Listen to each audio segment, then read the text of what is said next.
Porgera is where one branch of the Highlands Highway ends. It's a town that depends almost entirely on a mine that has operated for the last 30 years. In August, the mine agreement between the Canadian operator Barrick and the Papua New Guinea government ended. The option of renewal and the possibility of new ownership are now on the table.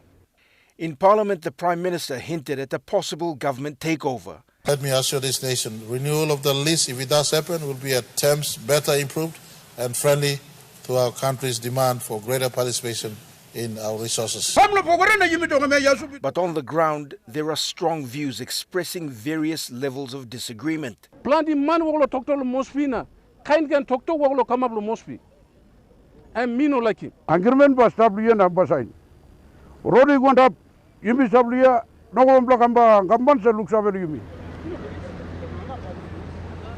With a Porgera town that is heavily dependent on the mine's spin-offs and business activity associated with it, many locals say any temporary closure will spur an upsurge of violence.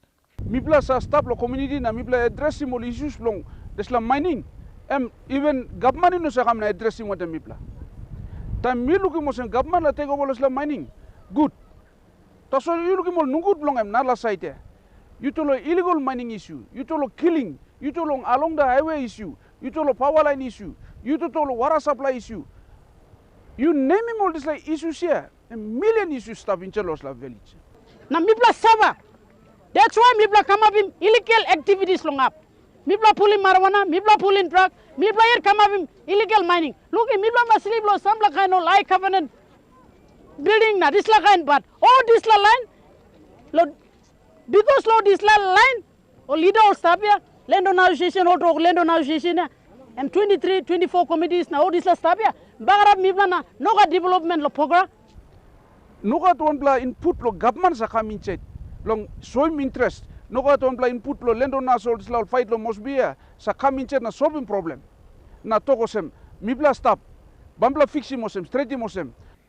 It is a delicate situation, especially for the Ipili-speaking people, who are the traditional owners of the multiple special mining lease areas on which the Porgera mine sits.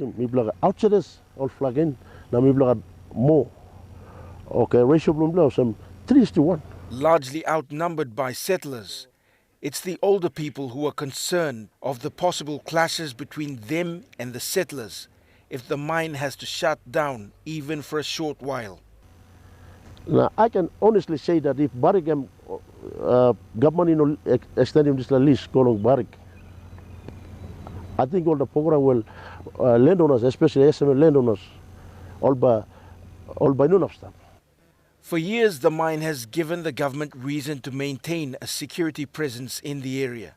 But the limited government presence in Porgera is now being called out. People from the mining lease area say Barrick's license has to be renewed so that the company's outstanding obligations can be fulfilled and new terms with more benefits going to the landowners are negotiated.